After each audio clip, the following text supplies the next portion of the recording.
Today we celebrate the memorial of St. John Bosco. He's an Italian saint born in the year 1815. Perhaps one of the most relevant figures of the 19th century for us Catholics. Two things I want to share with you today about John Bosco. He was ordained a priest in a time where the youth in the north of Italy were exposed to several dangers.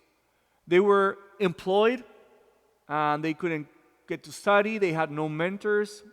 Many of them didn't have fathers. So the youth were in a dire situation when John Bosco was recently ordained a priest.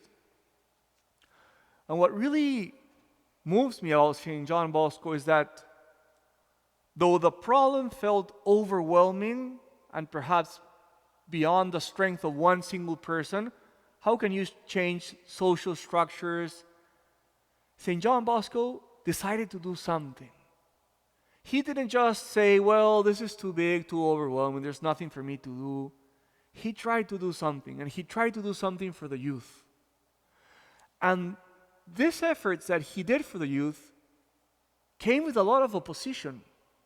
I remember reading his biography, and when he first started to gather the youth, he used like a rectory where other priests lived with him. And they were all upset because the kids were rambunctious and loud and messy and probably broke stuff. And they were telling like John Bosco, like, don't do this with the kids. Don't alter our peace. So he saw a problem.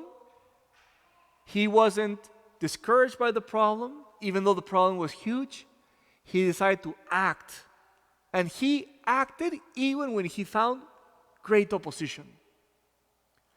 And that's something beautiful that you find in the saints. They're not conformed when they see something wrong. They do something about it, like Mother Teresa of Calcutta. She could have said, what am I going to do with all this poor in Calcutta? But she did something, and she started small. And she didn't stop because of the opposition. And it's the same thing with John Bosco. He did something for the youth. And though he started small, now the Salesian schools and the Salesian universities, they fill the whole world. Because one man decided to take one step when he saw something that was wrong.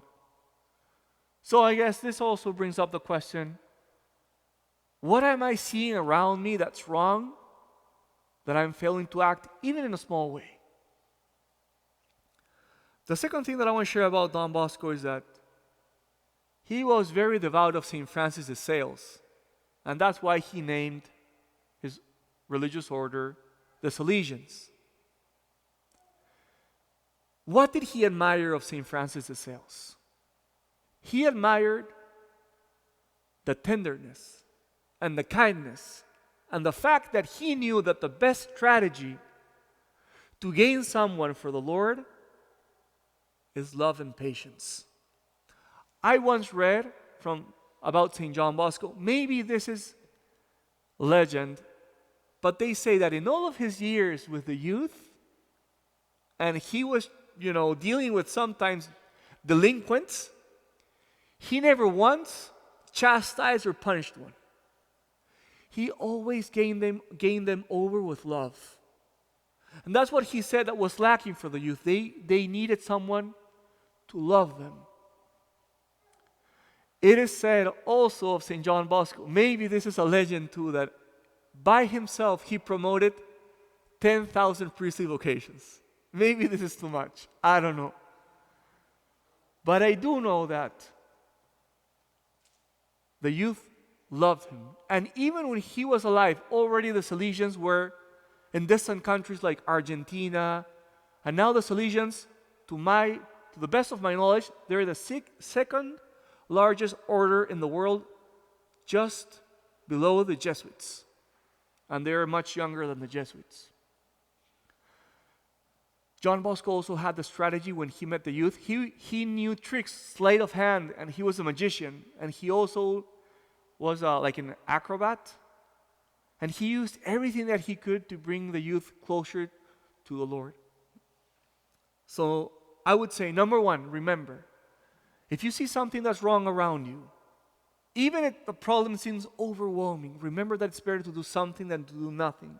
And when you take a small step, great things can come from that small step. So, what are we meant to do? What problem are we seeing around us that we should act upon? And the second thing is, he loves St. Francis de Sales because he learned from St. Francis de Sales that the best strategy was not punishment, was not chastising, was not fear. It was love, tenderness, and kindness. And let us remember that if we are mentoring someone, our kids or someone, we should also use this strategy to win them over for the Lord. Tenderness, love, patience, mercy.